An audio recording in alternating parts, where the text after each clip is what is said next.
이사야서 세 번째 공부하는 시간입니다. 이사야 그러니까 성은 이시고 이름은 사야. 전주 이시로 알면은 안 되지요. 이사야가 아모스의 아들 이사야. 1장 1절에 그렇게 쓰고 있습니다. 아모스의 아들 이사야가 유다와 예루살렘에 관하여 본 계시라. 성경 읽을 때 왜 누구 아들 그러냐 하면은 이스라엘 사람들은 성이 없어요. 우린 이씨, 박씨, 나는 김씨인데 성이 없으니까 이사야도 여럿되는 거예요. 그래서 아버지 이름을 불러서 구별합니다. 누구 아들 이사야, 아모스의 아들 이사야 이렇게 표현합니다. 전주 이시 아닌 줄 알겠지요? 네. 이사야서는 66장으로 이루어져 있는데 성경 66권과 비슷한 내용을 담고 있어서 이사야를 구약의 복음서 혹은 간추린 성경 그렇게 말하기도 합니다. 왜 그런 말을 하느냐? 구약이 39권인데 구약은 주로 율법, 심판, 책망이 중심이고 신약은 용서, 사랑, 구원이 주제지요. 그런데 이사야서는 1장서 39장까지는 심판과 책망이 중심을 이루고 중심이 그렇다 이거예요. 안 그런 내용도 있지만은 40장부터 66장까지 27장은 신약의 27권과 같이 용서, 위로, 구원 이런 흐름이 중심입니다. 자, 이사야서 1장에 이사야서 전체를 요약한 장이다 그렇게 말합니다. 네 가지 점에서 그렇게 말합니다. 이사야서 1장 속에 이사야서 전체가 요약되어 있다. 어떤 점에서 그렇게 말하느냐 한번 살펴보겠습니다. 이사야서 1장 1절 내가 읽습니다. 유다 왕 요시야와 요담과 아하스와 히스기야 시대에 아모스의 아들 이사야가 유다와 예루살렘에 관하여 본 계시라. 이사야가 예언자의 세월이 길어서 네 왕을 거쳤다 이 말이죠. 네 왕을 거치면서 북이스라엘, 남유다에 하나님께서 이사야에게 계시하신 내용입니다. 자, 첫째 2절 하늘이여 들으라 땅이여 귀를 기울이라 여호와께서 말씀하시기를 내가 자식을 양육하였거늘 그들이 나를 거역하였도다. 이스라엘 백성들이 하나님의 뜻을 저버리고 우상 숭배하고 가난한 자를 압제하고 부정부패하고 하나님을 떠난 배반하는 백성이 된 것을 책망하는 겁니다. 4절도 같은 말이지요. 슬프다 범죄한 나라요 허물진 백성이요 행악의 종자요. 이 슬프다 이 말이 그냥 슬픈 게 아니고 뼈골을 쑤시는 슬픔이야. 우리말로는 통제, 오호 통제라. 뼛속 깊이 스며드는 슬픔.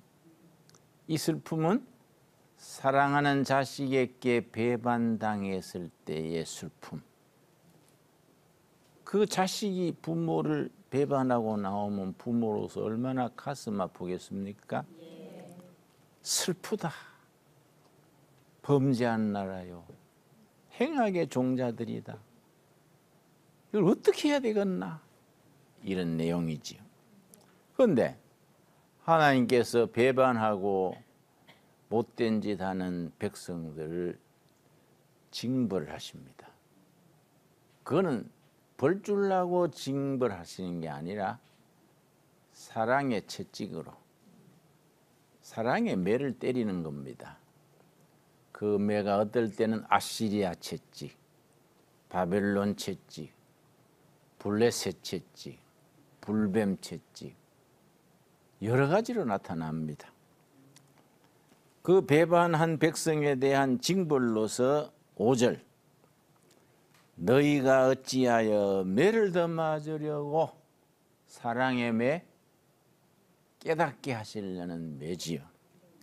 패역을 거듭하느냐, 온 머리는 병들었고 온 마음은 피곤하였으며, 너희들이 매를 얼마나 더 맞으려고 그러느냐, 얼마나 더 매를 맞고 고난을 겪고 해야 정신 차리겠느냐. 어떤 목사님이, 내 친구 목사님이 우리나라에 대해서 나하고 얘기하다가, 김 목사, 내가 볼 때 우리나라 국민들은 고생을 좀 더 해야 돼. 옛날 보릿고개 때 밥 못 먹고 죽 먹고 보리죽수 먹고 먹을 게 없어서 산에 소나무 껍질 뺏겨 먹던 그리로 하면 더 겪어야 돼. 그래서 내가 어떻게 목사가 돼서 악담을 하냐. 보릿고개 우리가 겪어서 뭐 됐지, 자식들한테까지 그걸 겪게 해야 되겠냐? 했더니 아니야, 고생 좀 더 해봐야 돼. 우리가 이 나라 이만큼 올리느라고 얼마나 땀 흘려서 얼마나 고난을 겪으면서 살 만큼 했는데 정신 못 차려. 그런 얘기 하는 거예요. 하나님께서 아시리아 채찍으로, 바벨론 채찍으로, 미디안 채찍으로 깨닫게 하시려고 치시는 거예요. 그 얘기죠. 하나님이 그렇게 사랑의 매로 징벌하시니까 아이고 하나님 잘못됐습니다, 회개하는 거예요. 이것이 16절이에요. 16절. 1장 16절. 너희는 스스로 씻으며 스스로 깨끗하게 하여 내 목전에서 너희 악한 행실을 버리고 행악을 그치고 선행을 배우며 정의를 구하며 학대받는 자를 도와주며 고아를 위하여 신원하며 과부를 위하여 변호하라 하셨느니라. 회개하고 돌이켜서 하나님 앞으로 돌아와라. 그러면 기회는 다시 있다. 그 말씀이지요. 그 회개를 하나님께서 촉구하시니까 백성들이 아이고 하나님 잘못됐습니다. 우리가 못된 짓 한 거 돌이킵니다. 복귀하는 거. 하나님 앞으로 돌아오는 겁니다. 19절입니다. 19절. 너희가 즐겨 순종하면 땅에 아름다운 소산을 먹을 것이요 너희가 거절하여 배반하면 칼에 삼켜지리라. 여호와 입의 말씀이니라. 그렇게 이제 복귀해서 구원의 역사가 일어나는 거지요. 27절입니다. 27절. 1장 27절. 시온은 정의로 구속함을 받고 그 돌아온 자들은 정의로 구속함을 받으리라. 구원의 역사가 다가온다. 그래서 이사야서 1장 속에 5단계로 백성들의 배반, 하나님의 징계의 책찍, 백성들의 회개, 부르짖음, 그 회개하여서 복귀, 구원, 이 1장 속에 상징적으로 나타납니다. 이사야서는 66장으로 되어 있다 그랬지요? 네. 주제가 5가지예요. 주제. 그걸 키워드 그래요. 키는 열쇠죠. 이사야서를 이해하는데 열쇠가 되는 주제가 5가지. 그 5가지 주제를 잘 이해하면 이사야서를 제대로 이해할 수 있지요. 그런데 우리가 신학 공부하는 사람들이 조심해야 될 게 있습니다. 평신도들은 잘 모르지만은 예를 들어서 이사야를 공부하는 데에 역사주의 비평하는 공부 방법이 있습니다. 히스토리컬 크리티시즘, 문서 비판, 편집 비판, 역사주의 비판 그래요. 예를 들어서 창세기 1장에 천지 창조 얘기 나오지요. 첫째 날, 둘째 날, 셋째 날. 6일째 사람을 지으시고 7일째 안식하신 이야기예요. 창세기 2장에 또 천지 창조 이야기가 사람 중심으로 나와요. 그걸 신학교에서 독일이 제일 심해요. 영국 이런 데서 어떻게 배우냐. 그 시대의 창세기 1장의 창조 이야기, 바벨론의 창조에 있었는데 2가지를 합쳐가지고 편집해 놓은 거이다. 그런 식으로 배우니까 영적인 것이 헷갈리지요. 그래서 나는 그래 공부하면은 말짱 헛기다. 천지 창조 이야기가 창세기 1장은 창조하신 순서대로 말씀하신 것이고 창세기 2장은 사람 중심으로 설명한 거이지 다른 이야기를 편집한 게 아니고 한 이야기인데 강조점이 다른 거지. 내가 그렇게 생각하고 또 그렇게 말을 해요. 내가 40 넘어서 미국 유학을 갔습니다. 샌프란시스코 신학대학이라는 데 이제 유학을 갔는데 시골에서 일하다가 유학을 가니 그때는 시골 교인들이 그때는 공항이 김포공항밖에 없어요. 김포공항에 마중 나왔어요. 목사가 미국 모처럼 가니까 공항에 와서 나를 전송해 주면서 우리 집사가 걱정을 하더라고요. 목사님 농촌에서 일하시다가 공부도 못 하셨는데 미국 가서 영어가 딸려서 어쩔까요? 목사님 불편해서 어쩔까요? 그래서 내가 저가 불편하지 내가 뭐 불편해. 배고프면 헝그리, 고마우면 땡큐 몇 가지 알고 하면 되지 뭐. 웃었어요. 실제 샌프란시스코 신학대학 갔더니 강의실에 교수가 강의를 하는데 우르르 지나가니 무슨 소리인지 모르겠어. 그건 괜찮은데 또 내가 영어를 하는데 미국 사람들이 못 알아들어. 자꾸 되풀이해달라는 거야. 그 영어로 다시 말해주세요. I beg your pardon 그래. 자꾸 그러는 거야. 그래서 내가 열받았어. 정신 차려 들으시오. 영어로 please attention. 정신 차리시오. 내가 한국 사람이 영어 못하는 건 당연하지요. 당신들은 한국말 합니까? 듣는 사람들이 알아서 들어야지 자꾸 나한테 되풀이 할까 면 어떡해요. 자기들이 기가 차서 웃더라고요. 그런데 나한테 설교를 하라 그래요. 채플에. 이 걱정이 돼가지고 내가 기도했습니다. 하나님 영어도 짧은데 이 교수들 전교생 앞에 설교하라 하니 이거 어떡합니까? 성령님 도와주십시오. 열심히 준비해가지고 설교를 했어요. 내가 막 영어 단어 아는 대로 막 설교를 했는데 설교 들으면서 듣는 사람들이 눈물을 흘리는 거야. 감동을 받아가지고. 그래서 설교 마쳤더니 한 번 더 하라 그래. 그러니까 영적인 세계는 가슴으로 해요. 가슴. 머리로 입으로 믿는 신앙이 아니다. 가슴으로 온몸으로. 그러니까 내가 독일이나 영국 외국에서 신학 공부하면서 자꾸 문장을 따지고 분석하고 이치에 맞도록 해석하려니까 이게 안 맞는 거예요. 그냥 성경 말씀은 그냥 있는 그대로 받아들이고 이 말씀이 나에게 주시는 살아계신 하나님의 살아있는 말씀, 지금 나에게 뭘 말씀하시는 거냐 이렇게 받아들여야지 그걸 따져가 될 일이 아니지요. 그렇지요? 동양적인 전통, 특별히 한국 교인들은 아름다운 전통이 있습니다.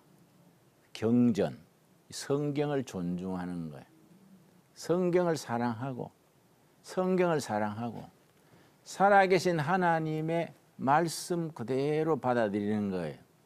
그래서 내가 아는 분은 잘 때도 성경 품고 자요. 성경 품고. 내가 아는 교수님은 성경 읽기 전에 머리에 얹고 기도한다 그래요.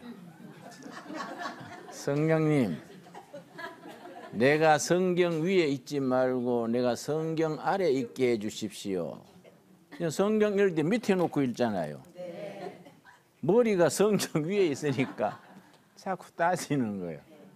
말이 맞나 안 맞나.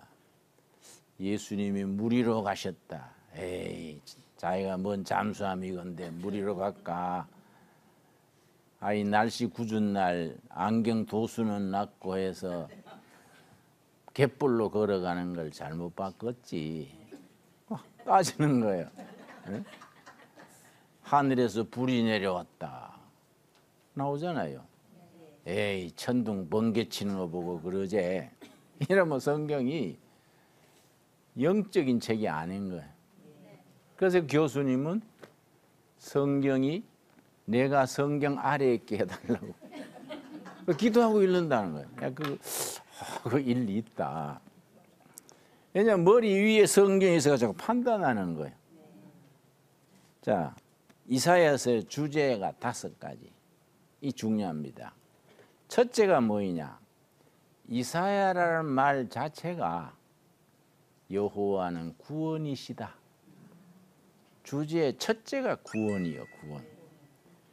이사야서 66장 전체를 읽고 또 읽어서 메시아 그리스도를 믿음으로 구원받는 열매, 구원의 이야기로 읽을 수 있어야지요. 이사야서의 주제가 구원이요. 두 번째 주제가 뭐냐면은 오실 메시아. 구원은 누구를 통해서 이루어지느냐? 오실 메시아 그리스도를 통해서 구원이 이루어지는 거지요. 그래서 메시아에 대한 예언이 구약에서는 제일 많이 나옵니다. 7장 14절이 대표적이지요. 한번 찾아보겠습니다. 7장 14절. 이사야서 7장 14절. 오실 메시아가 누구를 통해서 태어나시느냐? 메시아에 대한 예언이 계속 나오지요. 7장 14절. 그러므로 주께서 친히 징조를 너희에게 주실 것이라. 징조란 말은 사인. 자동차 운전에 가다가 빨간 등이 탁 켜지면 서지요? 여기 사인이에요. 징조예요, 징조. 징조를 하나님이 보여주신다. 보라, 처녀가 잉태하여 아들을 낳을 것이요 그의 이름을 임마누엘이라 하리라. 봐라, 처녀가 임신하여 아기를 낳는다. 그 이름이 임마누엘 하나님, 메시아 그리스도시다. 처녀 누구를 말하겠습니까? 마리아. 마리아 처녀가 남자를 거치지 아니하고 아기를 낳는데 메시아가 오시는 사인, 징조다. 이사야 7장 14절에서 그렇게 예언을 했는데 어디서 이루어졌느냐? 마태복음 1장 보겠습니다. 아주 기본적인 얘기지요. 마태복음 1장에 가서 그대로 이루어지는 것입니다. 22절, 1장 22절. 그래서 이사야서에 성경에는 짝이 있다. 신약과 구약에다 짝이 있어서 그 짝을 찾아가면서 읽고 이해하면은 신앙 고백이 연결이 되는 거지요. 1장 22절. 이 모든 일이 된 것은 주께서 선지자로 하신 말씀을 이루려 하심이라 이르시되, 선지자 누구냐? 이사야. 7장 14절을 말하는 겁니다. 23절. 보라, 처녀가 잉태하여 아들을 낳을 것이요 그의 이름은 뭐라고요? 임마누엘. 하나님 오신 그리스도 메시아. 이를 번역한즉 하나님이 우리와 함께 계시다. 이렇게 이사야서의 메시아의 예언이 마태복음 1장에서 딱 이루어지는 것. 이런 구절이 이사야에서 계속됩니다. 예를 들어서 11장 1절, 이사야서 11장 1절. 그래서 이사야서를 구약의 복음장 그렇게 말합니다. 11장 1절. 이새의 줄기에서 한 싹이 나며, 연필 있으면 싹에다가 동그라미를 칩시다. 싹. 싹은 생명이 있지요. 미래가 있지요. 이 싹이 오실 메시아, 아기 예수로 태어나시는 메시아의 상징어요. 상징어. 싹이 나며 뿌리에서 한 가지가 나서 결실할 것이요. 그때나 지금이나 하나님의 역사가 이루어지는 단계가 있습니다. 요 4단계가 있어요. 처음에는 싹이 나고, 둘째 뿌리 내리고, 셋째 가지 뻗고, 네 번째 뭡니까? 열매 맺는 거예요. 첫째는 싹, 둘째는 뿌리, 셋째는 가지, 네 번째 뭡니까? 열매. 하나님의 역사가 이루어지는 과정, 프로세스예요. 그런데 그 싹이 메시아를 상징하는, 그 2절을 보면 알아요. 2절, 11장 2절. 오실 메시아는 어떤 분이냐? 그의 위에 여호와의 영, 곧 지혜와 총명의 영이요, 모략과 재능의 영이요, 지식과 여호와를 경외하는 영이 강림하시리니, 아기 예수로 오시는 메시아 위에 이런 영이 역사하신다. 이해가지요?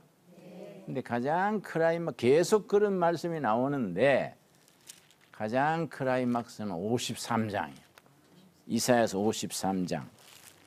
이사야 53장 같은 장은 전체를 암송해 버려야 돼. 오실 메시아가 뭐하러 오시느냐? 어떻게 오시느냐? 아주 구체적으로 예언했기 때문에 이사야서 53장을 메시아 예언장 그럽니다. 메시아 예언장. 꼭 그 말씀 새겨서 기억하십시다. 네. 이사야 53장을 무슨 장이라고요? 메시아 예언장. 예를 들어서 53장 1절. 우리가 전한 것을 누가 믿었느냐? 여호와의 팔이 누구에게 나타났느냐? 그는 주 앞에서 자라나기를 연한 순 같고 마른 땅에서 나온 뿌리 같아서 고운 모양도 없고 풍채도 없은즉, 오실 메시아가 풍채도 시원찮고 인물도 시원찮고 그렇다는 거예요. 그러나 이 말씀 읽으면 위로를 받아요. 내가 좀 인물이 시원찮잖아요. 응? 체격도 시원찮고. 그래서 내가 이 말씀 읽으면 내가 예수님 계통이구나. 목사가 뭐 채무료이나 신성일이처럼 잘생기면 그거는 좀 연예인 계통이지 메시아 계통은 아니잖아요. 그래서 내가 우리 교회 부목사님 중에 아주 잘생긴 목사님이 있어서, 자네는 그 인상이 예수님 계통이 아니요. 응? 자네 그 집사할 걸 그랬어. 농담 삼아 그러지요. 어쩔 것이요. 뭐 그래 태어난 걸 그지요. 예수님이 모양도 없고 풍채도 없고 인기 끌 만한 게 없다는 거예요. 그런데 그 예수님이 4절 말씀, 메시아가 와서 무슨 일 하시느냐? 그는 실로 우리의 질고를 지고, 질병과 고통. 예수님이 우리의 질병과 고통을 지고 가신 거예요. 우리의 슬픔을 당하였거늘. 세상살이 사는 게 힘들잖아요. 쉬운 인생은 없습니다. 우리 교회 집사님이 목사님 요즘 견디기가 너무 힘들어요. 그래서 집사님 모르고 계세요? 산다는 건 본래 힘드는 기요. 응? 새삼스레 혼자 힘드는 걸로 생각하지 마세요. 모든 인생은 힘드는 기요. 그런데 힘들고 슬프고 어려운 것을 예수님이 지고 갔다. 슬픔을 지고 갔으니 남은 건 기쁨이 남는 거예요. 질병과 고통을 지고 갔으니 남은 건 건강하고 행복한 내가 남는 거예요. 아멘이 됩니까? 아멘. 아멘 못하는 사람은 좀 시원찮은데 예수님이 질병과 고통을 지고 가시고 슬픔을 지고 가셨어요. 그 옛날 유명한 소설 중에 슬픔이여 안녕 기억하시지요? 네. 여고생 시절에다 읽었지요. 슬픔이여 안녕. 성경이 바로 슬픔이여 안녕이요. 우리는 생각하기를 그는 징벌을 받아서 하나님께 맞으며 고난을 당한다 했노라. 5절이 핵심이에요. 5절. 메시아가 오셔서 이런 일을 하신다. 그가 찔림은 우리의 허물 때문이요 그가 상함은 우리의 죄악 때문이라. 그가 징계를 받음으로 우리는 평화를 누리고 그가 채찍에 맞음으로 우리는 나음을 받았도다. 예수님이 십자가에 고난당하시고 채찍 맞으시고 로마 군인한테 옆구리 찔리시고 해서 우리는 회복됐다. 우리는 나음을 입었도다. 내가 지금 78살인데 7년 전에 구리에서 목회하다가 은퇴하고 지금 동두천 산에 들어왔어요. 그때 내가 몸이 약했습니다. 한 번 설교하고 나면 2시간 누워 있어야 됐어요. 그러고 역류성 식도염 하는 거예요. 식도염. 한 3, 4년 치료받았는데 내 주치의께서 낫는 것 같다가 또 재발하고 그러니까 목사님은 식도염이 체질이신가 봐요. 그런 체질도 있나요? 하더니 안 그러면 자꾸 낫다가 또 재발하겠습니까? 근데 내가 지금 동두천 거기 수도원에 들어가 가지고 딱 열흘 금식을 했어. 금식하고 기도했는데 식도염이 흔적 없이 사라져 버렸어요. 그래 내가 그 으쌰 그 돌팔이구마고 무슨 뭐 체질이 그런 게 있냐. 지금도 우리 지금 금식이 진행 중이야. 열흘 금식 어제부터 해요. 그 중에는 환자도 있고 미국서도 오고 뉴질랜드서도 오고 와서 금식을 하고 있어요. 금식하면서 기도하고 우리는 금식하면서 꼭 산을 매일 7km 걷습니다. 물만 마시면서 걸어요. 같이 기도하면서 걸으면요. 나중에 가뿐합니다. 우리 나음을 입었도다. 지난번에는 부산서 오신 사모님인데 손에 루마티스가 심해가지고 7년간 밤에 잘 때 울었대요. 통증이 심한가 봐 이게. 아파서 울고 했는데 10일 금식 같이 했는데 8일째 통증이 사라졌어요. 지금까지 건강해요. 또 작년에는 젊은 목사인데 아토피가 심해가지고 진물이 질질 흘러서 매일 옷 내복 갈아입는데 와서 금식하는 중에 열흘 만에 아토피가 사라졌어.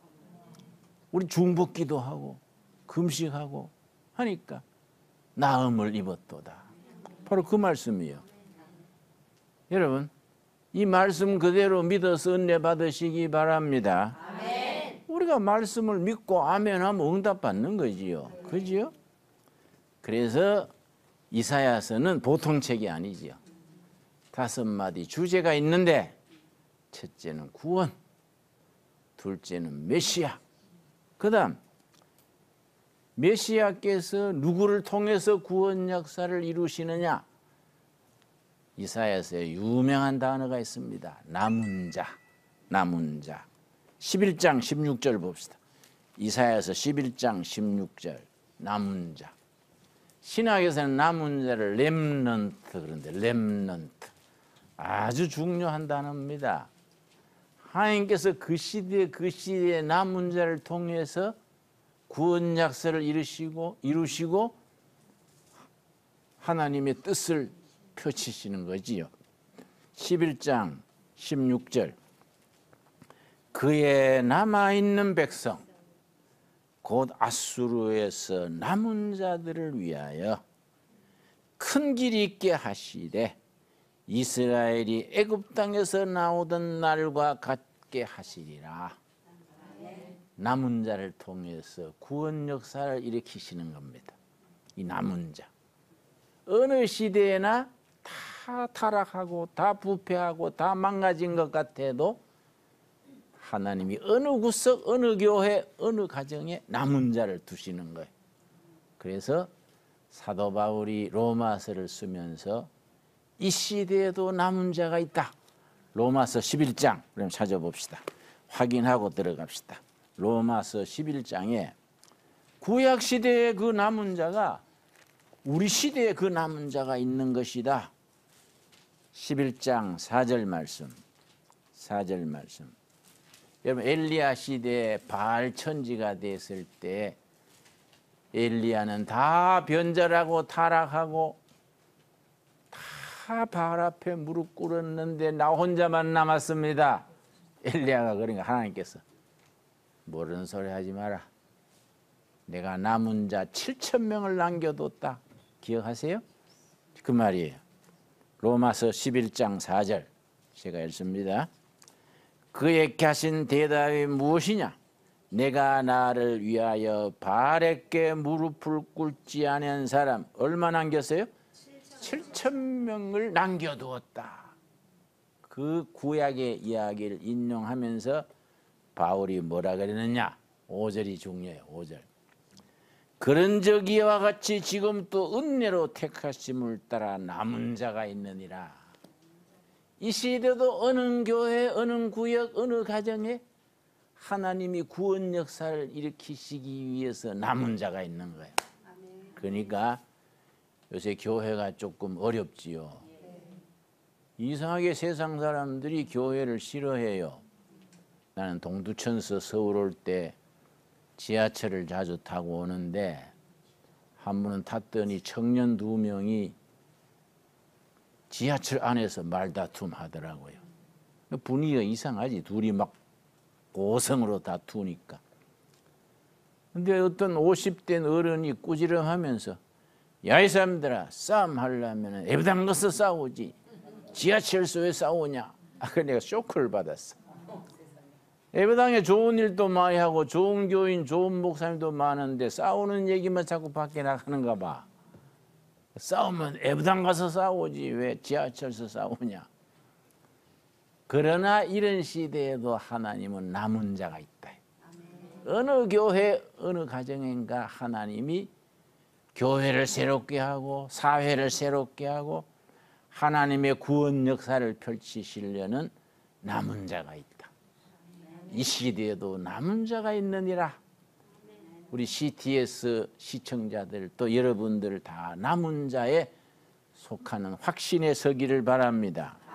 자, 네 번째 이사야서의 중요한 단어가 하나님이 다스리는 시대, 하나님의 통치, 이걸 하나님의 나라 그래. 하나님의 나라가 딴 게 아니야. 하나님이 대통령 되시고 하나님이 이장 되시고 하나님이 사장 되시는 이 하나님의 나라지요. 32장 1절 이사야 32장 1절 이사야서를 우리가 한 장 한 장 공부하기 전에 주제가 되는 5가지 단어를 지금 먼저 살피는 겁니다. 32장 1절 첫 마디가 뭐냐면은 성경 찾을 때 천천히 찾으세요. 빨리 서두른다고 찾기는 게 아니야. 천천히. 그 성경 찾기 전에 내가 이런저런 얘기를 해드려요. 찾으라고. 응? 32장 1절 첫 마디가 뭡니까? 보라. 중요하죠. 보라. 이사야에서 가장 많이 나오는 단어가 보라예요. 보라. 보라, 장차 한 왕이 공의로 통치할 것이요 방백들이 정의로 다스릴 것이며 또 그 사람은 광풍을 피하는 곳, 폭우를 가리는 곳 같을 것이며 마른 땅에 냇물 같을 것이며 곤비한 땅에 큰 바위 그늘 같으리라. 하나님이 다스리는 시대, 하나님의 나라, 하나님의 통치요. 하나님이 다스리는 그 나라, 하나님의 통치, 하나님의 나라지요. 그 이사야서에서 계속 하나님의 통치가 밑바닥에 깔려 있습니다. 끝으로 마지막 한 가지 더 있어요. 이사야서를 중심으로 하는 5가지 단어. 첫째는 구원, 둘째 뭐라 그랬습니까? 메시아. 셋째 남은 자, 넷째 하나님의 통치. 5번째가 중요한 겁니다. 새하늘과 새 땅. 지금 하늘 지금 땅은 우리가 헌옷 갈아입듯이 갈아입고 새하늘과 새 땅이 우리 앞에 나타나는 거지요. 65장 17절 이사야서 65장 17절 그러나 이사야서 읽을 때 이런 말씀이 너무너무 멋있어요. 보라 새하늘과 새 땅이 나타나리니. 읽음에도 가슴이 싹 트여요. 65장 17절 역시 첫 마디가 보라지요. 보라. 보라 내가 새하늘과 새 땅을 창조하리니 이전 것은 기억되거나 마음에 생각나지 아니할 것이라. 지금 세상 지금 땅은 사라지는 거예요. 새하늘과 새 땅. 마지막 장이 66장인데 66장 22절 66장 22절 같은 말씀이 또 반복해서 나오지요. 66장 22절 내가 지을 새하늘과 새 땅이 내 앞에 항상 있는 것 같이 너희 자손과 너희 이름이 항상 있으리라. 여호와의 말이니라. 멋있는 말씀이에요. 이게 어디 가서 구체화되느냐? 성경 마지막 책이 요한계시록이지요. 네. 요한계시록에 가면은 탁 새하늘과 새 땅이 등장하는 거예요. 요한계시록 21장 요한계시록 21장 22장이 성경의 마지막 2장인데 천국장 그래요. 천국장. 그 천국장이라는 요한계시록 21장 22장 중에 21장 2절 말씀에 21장 1절 또 내가 새하늘과 새 땅을 보니 이사야서에 나왔던 말씀이 거기 나오지요? 이건 확실히 이루어지는 거예요. 이사야서에서는 앞으로 닥칠 예언으로 나오는데 계시록은 현실로 성취되는 거예요. 보라, 내가 새 하늘과 새 땅을 보니 처음 하늘과 처음 땅이 없어졌고 바다도 다시 있지 않더라. 멋있지요? 이런 거 읽을 때 멋이 있어야 돼요. 그냥 졸면서 뭐 읽고 지나가고 이러면 안 돼. 네? 그래서 수반 거달기로 읽으면 안 돼. 이런 거 읽으면서 이야 신난다. 나도 거기에 남은 자로 참여해야지. 그런 꿈을 가져야 돼. 2절 또 내가 보매 거룩한 성 새 예루살렘이 하나님께로부터 하늘에서 내려오니 새하늘과 새 땅이 뭐 우리가 뭐 만들어내는 게 아니다. 하늘에서 하나님이 다 하늘에서 내려온다. 그걸 기다리는 거지. 하나님의 나라를 기다리는 거지. 주기도문 드릴 때 나라의 임하옵시며 뜻이 하늘에서 이룬 것 같이 땅에서도. 그 땅이 어디예요? 우리 가정, 내 일터, 우리 교회. 하늘의 뜻이 우리 가정, 우리 부부, 우리 일터에 이루어지기를 원하나이다. 그 주기도문 드리는 거 아닙니까? 하늘에서 내려오니 그 준비한 것이 신부가 남편을 위하여 단장한 것 같더라. 예수님은 신랑, 우리는 신부, 신랑 신부가 행복하게 살 하늘과 새 하늘과 새 땅이 하늘에서 쫙 내려오는 거 멋있잖아요. 우리 신앙인이 그런 영적 상상력과 비전을 가져야 돼요.